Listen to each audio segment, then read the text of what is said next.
Chapter 5. Icarus Descending.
The Greek myth of Icarus.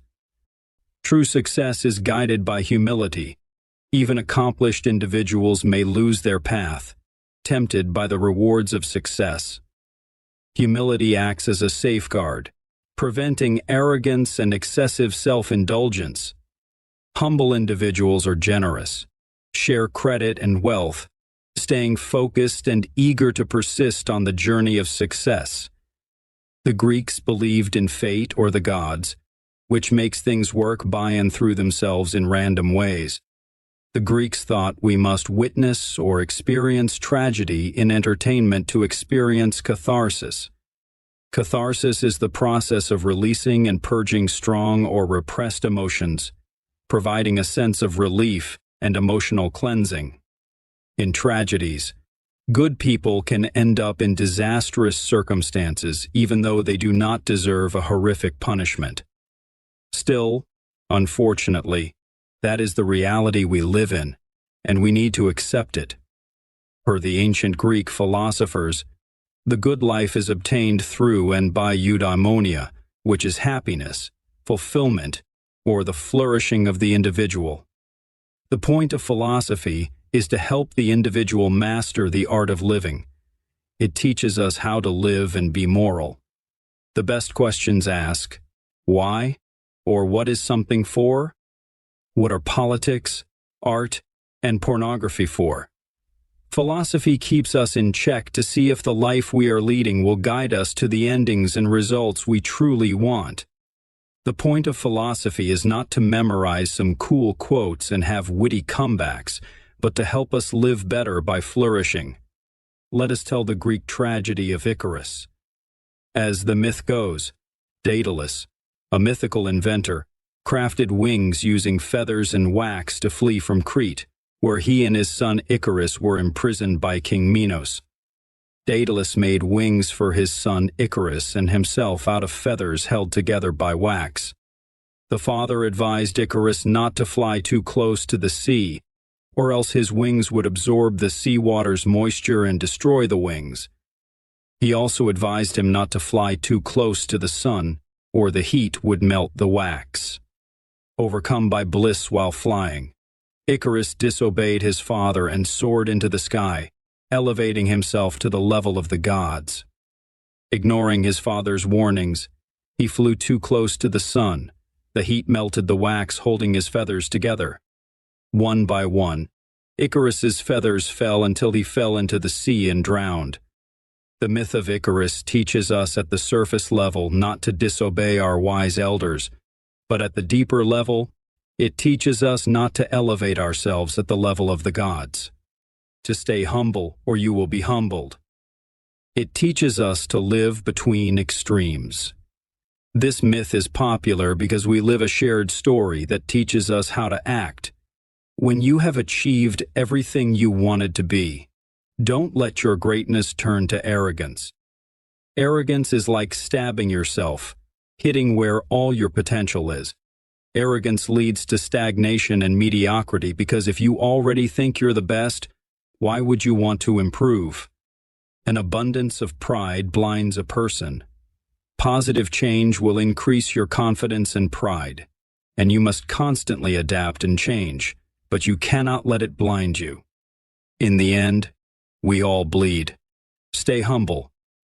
Most of the time, no matter how great you are, the world will not care. People simply move on. Human beings act as if they are in the center of the universe. But are we just atoms in the void, a mere result of biological probability? Thinking you will have a different outcome as opposed to others when it comes to mistakes is arrogant. You're not special. If 20 people made the same mistake and you think you will have a different result, then you're stupid and arrogant. You're lying to yourself by blinding yourself about your insufficiencies. On the other hand, if you think you are going to get different results every time you make the same mistake over and over, but you are not arrogant, then in that case, you're stupid. Lies don't make it better. They make it far worse. You cannot distort reality to your liking with lies without consequences. If you thought you got away with something, then you're wrong because lies accumulate, just like compound interests. You will start to deceive yourself till you can't distinguish truth from lies. Thinking you can twist and bend reality without consequences is like the arrogance depicted in Satan's character. It's pretty audacious to believe it won't snap back at you. You are the one who needs to maintain the structure and order of your life. You can't count on and rely on others. If your personality and habits fall apart, then your life falls apart. We are a profoundly complicated organism. We have been engineered biologically, psychologically, socially, etc. Despite all of this, we are supposed to believe we have free will, yearning for meaning, but most of us confuse this yearning with the cry for pleasure and happiness. This search for pleasure makes a lot of people narcissistic and empty, seeking the wrong things in life. In unhealthy selfishness, pleasure reigns over meaning, thereby creating a life of overindulgence, immorality, and neurosis. One does not need to be a philosopher to be a hedonist, but happiness is not synonymous with good.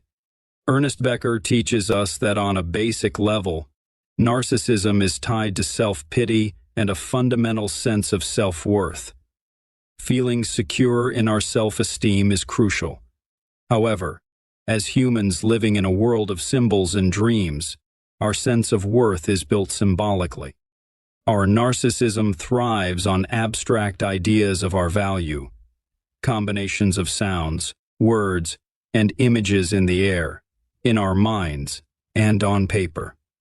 This means our natural desire for activity, connection, and expansion can be endlessly satisfied in the realm of symbols, leading to a form of immortality. Even as the physical body declines, the symbolic self can expand into vast dimensions of worlds and times. Pragmatism. Why do I use old literature? Because it is pragmatic. If it has outlasted kingdoms and stone, it's because wisdom is timeless. We view the world from a narrative lens because a fundamental problem we need to solve as living creatures is, how should we act in the world? Meaning how to act in a relationship with ourselves, with other people, and in relationship to the broader world to maintain ourselves across time. Now, next week, month, year, decades. The question is, what is the stable way of doing this? For me, it's a variety of layers and factors that make my life meaningful. My way of living has to make me feel useful to others, to live for my art, enjoy the simple life with friends and family, and to overcome every obstacle to make myself stronger mentally and physically. You are a collection of many myths, narratives, or stories. Whatever story you live helps to shape how you interpret the world. You're living a story within a story. When you understand symbols in myths or stories, suddenly, you come to understand reality. We are symbolic creatures that yearn for meaning. We have interpretations of subjective meanings, but not objective meanings to life. It's pragmatic.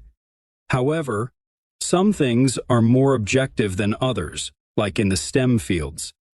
Knowing that most people have the same problems as you and you share the same story, especially tragedies, desolates you. We all share a similar story, with different types of suffering in the human condition. Sort out your problems. Don't ignore them. Once you organize them, you will realize that they are manageable. Life is unpredictable and incredibly complex, with a magnitude of choices, but when we learn about narratives and myths, we are learning about ourselves. We then discover that someone was in dire straits than us. If they can, we should also. But people self-sabotage. Self-sabotage. Our inner calling can manifest itself in our darkest moments. In our powerlessness, frustration, and anger, we realized we have two paths: the path of change and self-improvement, or to keep heading in the dead-end path that won't help us get rid of our neurosis. Realistically, we seldom listen to the orders of our higher self because they speak to us demandingly. We instead choose to waste away our lives in routine, obedience, and bad habits. We let feelings of apathy, cynicism, and nihilism rule over us because answering and heeding the call for change and improvement is extremely difficult. People want confidence, courage, success, self-respect, and self-evolution, but are unwilling to endure the suffering required to obtain those fruits. People lack ambition. Not acting upon ambition is self-betrayal, since we choose not to follow our higher calling and highest potential. Inner resistance stunts us. Resistance is that which opposes change and anything preventing us from following our higher calling. Stephen Pressfield teaches us in The War of Art that resistance is a dangerous force. Giving in to it distorts our spirit, holding us back from what we're meant to become, holding us back from the unique gift we are meant to offer to the world. The forces against realizing our true potential are as strong as our inner calling. Resistance doesn't just aim to hinder, it aims to destroy us. Its target is our core, our unique gift and soul. When we resist, we're in a serious battle for our very essence. We cannot eradicate resistance but must accept it as a part of human nature. Resistance, just like the devil, takes many forms. Resistance comes in the form of excuses to prevent the acceptance of responsibility that will, in turn, transform our character and destiny. Resistance comes in the form of victim mentality, and flawed reasoning leads to self-deception, making us believe that the system or people are against our self-improvement. We then blame external factors for mediocrity, which is far from the truth. Resistance and victim mentality hurt those around you. You infect them, and you will repel potential mates, friends, family, and social networks. Resistance comes in the form of fear, a natural response. However, when it takes over our lives, it hinders us from reaching our full potential. You cannot play everything safe and get highly rewarded if you cowered away in fear. You can resist the temptations of resistance. Choosing to become a master at what you do, including habits, is similar to overcoming a drug habit or quitting drinking. It's a daily commitment to face familiar challenges like demons, resistance, and self-sabotage. The important part is choosing not to give in to temptations, but to conquer and keep overcoming them. Dreams aren't just flights into fantasy or terror. They can be practical. They serve as problem-solving tools, identifying issues and proposing potential solutions. Dreams and fantasies act as mechanisms to pinpoint problems and explore ways to address them, whether they're current challenges or those anticipated in the future. In a dream, you create separate environments, each governed by the rules of your fantasy. Within these realms, you can generate avatars of yourself, and run simulations to explore various scenarios. If a simulation leads to a disastrous outcome, you refrain from acting it out, a process akin to watching a movie or reading fiction. In dreams, logic remains clear, fostering expansive thinking, which may explain the phenomenon of paralysis during dreaming. What you do every day matters because of compound interest. You may think our brains are hardwired to see objects. However, we do not see objects. We see tools and obstacles. We see purpose. You know, 4 wooden legs attached to a surface, and a recliner is a chair because you see it as something you can sit on. You see a chair, thereby seeing its purpose. You see the multiple purposes of the tools you have at your disposal: to work, to live, and to survive. People are tools. You need parents to provide for you, your teacher to help create a better future with wisdom, your employer to pay you for a service so you can have your natural necessary needs, etc. You have to cherry-pick what works for you. What works for me might not work for you, and vice versa. When you become aware of this fact, you begin picking up valuable information from everyone. To hell with binaries. Stop committing the dichotomy fallacy. If it works for you without deceiving yourself, without hurting your soul, and if you're not hurting anyone in the process, then keep up the excellent work. As Nietzsche said, even the artist's role begins with hypocrisy. You have to fake it till you make it and become it. I didn't just enjoy watching rock stars play a rock show or watch documentaries on the TV screen. I wanted to be like them. I didn't want to just play guitar in front of my mirror. I wanted to be one. I would learn to play guitar like my guitar heroes and study them for years. On my way to school and work, I would sing along to my favorite artists and mimic them because I wanted the power of their vocals, vocal range, and variety to sing whatever I wanted. I took a bel canto class in college, which taught me proper vocal technique. After 1 semester of learning, I was alone, attempting to grow confidence in my voice and range. Pretending I was my vocal hero, Rob Halford from Judas Priest was what guided me to greatness. From age 19 to 23, I developed my singing and screaming vocals, which helped make my dream come true.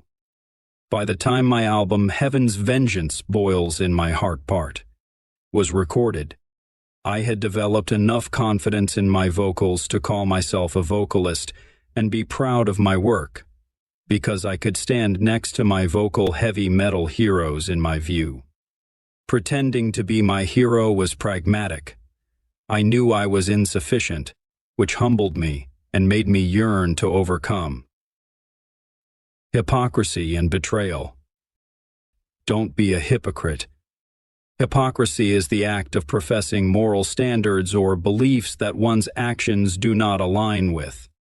Narcissists falsely deem their beauty a virtue, but in reality, their absence of personality, basic education and survival skills, and unwarranted sense of superiority renders them the ugliest and most disgusting individuals. Most of us are far from perfect and lack humility. We live in the most narcissistic times in which we make everything about us through social media. While you might claim to agree with everything I say in this book, your actions, in the end, reveal what and who you really are.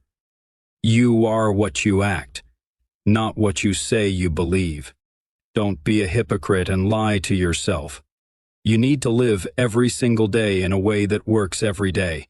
Act only according to that maxim whereby you can, at the same time, will that it should become a universal law. Immanuel Kant. It's all or nothing.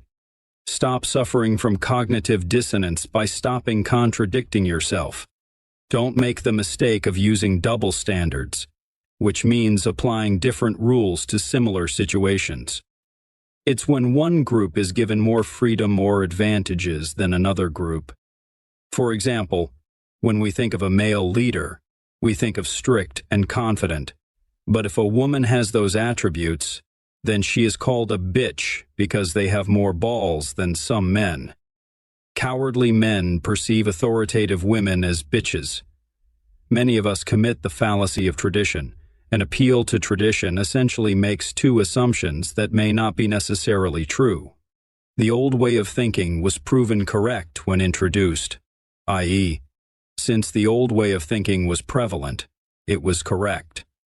Just because it has been practiced for a long time doesn't mean it's correct. An example would be celebrating with alcohol. Why celebrate with something that makes you weak, and that is poison for your body? Because it makes most people feel good. I don't have anything against drinking alcohol in moderation, but the science is precise. It simply harms your body with no benefits. What I am against is adults getting shit-faced, acting like irresponsible teenagers because they want their youth back, because they think alcohol will numb their pain, or because they think it will fill the emptiness they feel. At what cost?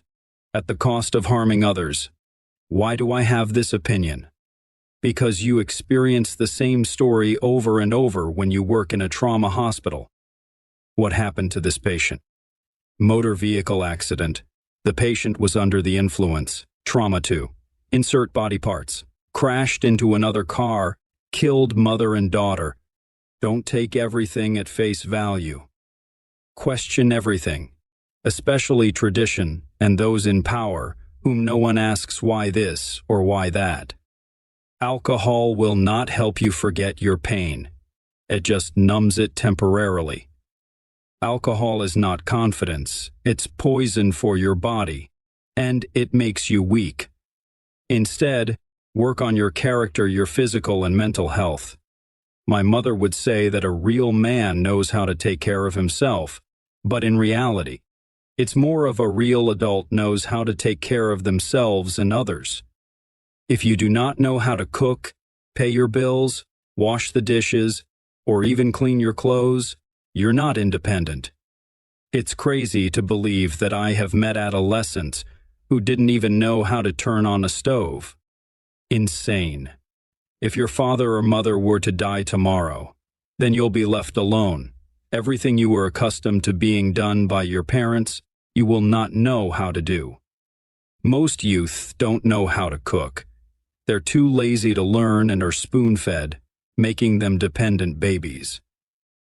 Being truthful to myself and not being a hypocrite around others was part of the antidote to my existential suffering.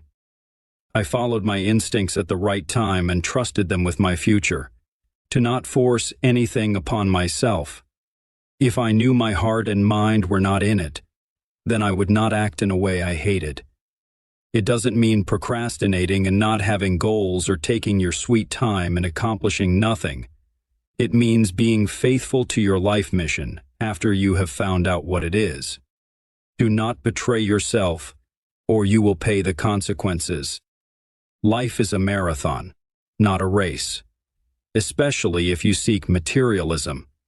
But materialism doesn't nourish the soul.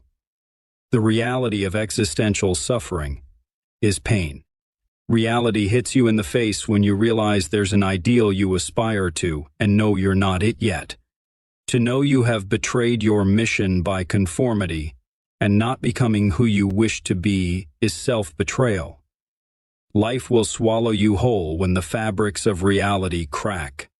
When you push on glass, it's bound to break.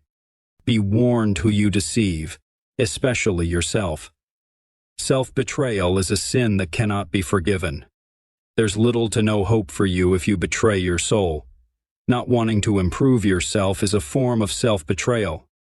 Not taking care of yourself and not adopting responsibility is a form of self-betrayal. You're in a relationship with yourself your whole life. It is your job to fix yourself and reach your full potential. Learn something new every day so that when your time of death comes, you will be at peace with yourself instead of whining on your deathbed. I dare bring this up because I have seen this countless times with patients. There's a hierarchy of evil in behavior, intent, and thinking, and betrayal is at the top or at the bottom, as Dante portrayed in the Inferno. Peace begins when you begin to trust. No trust equals no long-term relationships. Trust simplifies complex personalities in the past. Why? Because we are deeply complicated beings with complicated patterns of behavior and thinking. So, by trusting someone with everything they tell us about themselves, we reduce and simplify their complexities. However, you will never see someone the same after you're betrayed, and vice versa. Take, for example, getting cheated on. You had a stable ground to stand on because you made assumptions about your partner's past. You entrusted them with your feelings, but after betraying you, your whole world is flipped upside down. You suddenly do not know who your partner was, but you as well. It means you were gullible and blind to believe everything your partner made you think. You weren't able to see the patterns of their manipulation. Pain is subjective, but if you have experienced deep betrayal by a loved one, then you know it hurts more than physical pain. Metaphorically speaking, you take a trip into the underworld.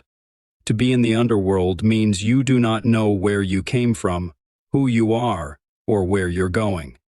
But to be in hell is an entirely different story.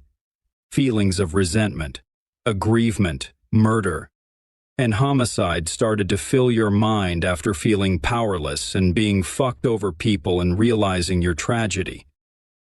While individuals may endure natural disasters, illness, and mortality, the challenge intensifies when faced with betrayal and deception. The experience of having someone they deeply care about undermine their trust evokes powerful emotions, leading to cynicism, bitterness, viciousness, and resentment.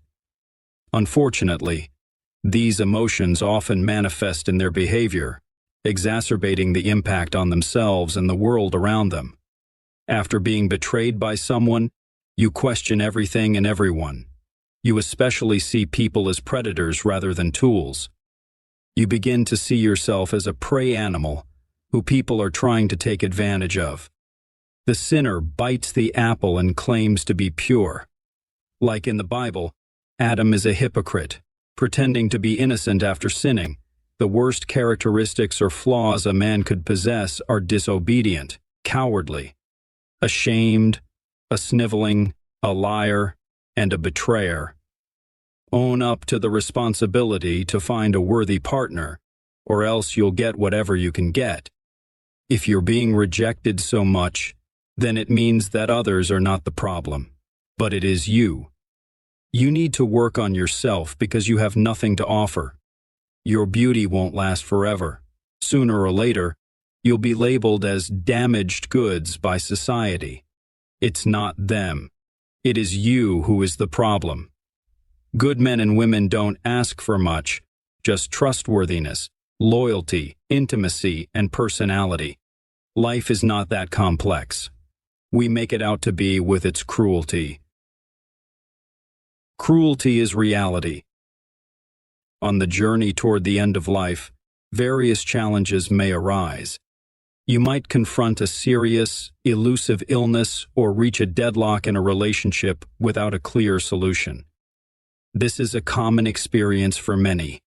Take people who feel suicidal, for instance. They often sense being cornered with no good choices.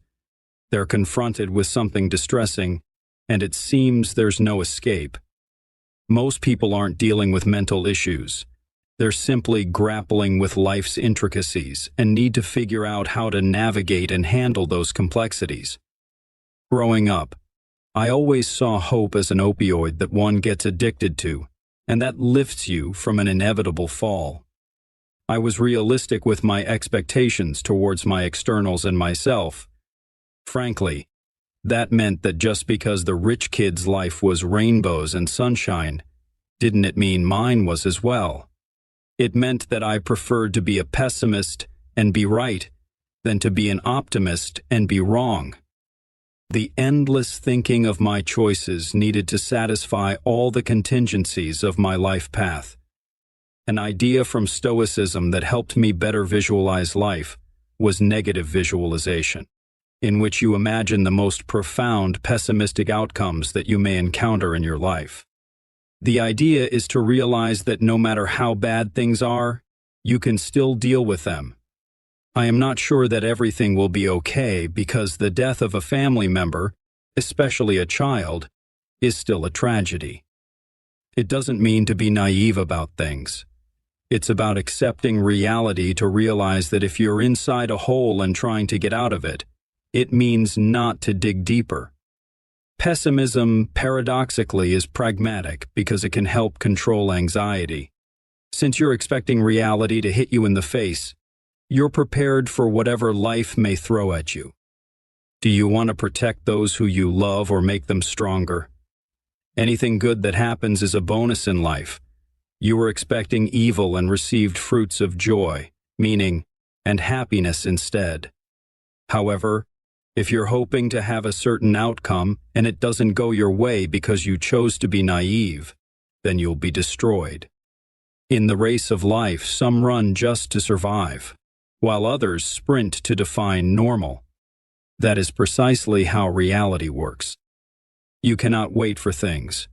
You do not get something for nothing. If you want the fruits of success, confidence, meaning, and happiness, you'll have to earn by planting the seeds and tending your garden. If you mess with the structure of reality, it will snap back. Nothing ever goes unavenged. Ultimately, you don't get to pick the best thing or the most comfortable pleasure. You get to pick your poison. You're playing a game of chess. Everyone starts their game at a different place of the hierarchy structure through wealth, connections, environments, parents, etc. But you have the free will to play chess your way. But you do not get to not to play chess, but at least you can move the pieces to your liking. You do your best with the tools you're given. You chose to climb or dig. If you're using faulty tools and getting negative results in life, then it is time to change those tools. If you decide to be arrogant and narcissistic and don't change, then reality will be cruel to you. If you don't shed your skin, you will die symbolically and even maybe literally. People will run away from you. You mature when you're held accountable for your mistakes. You're better than your worst mistake, and the fact that you still measure yourself that and you're still bothered by it proves that you're better now than you were then. We are crushed by our mistakes and past. However, it is what increases our morality because it is through mistakes, guilt, learning, and repenting that we grow into mature adults with a higher morality. This is how you forgive and redeem yourself, by learning from it and taking action. You must give your mistakes meaning. Mistakes provide you with experience on what not to do so you can master the art of living and the cruel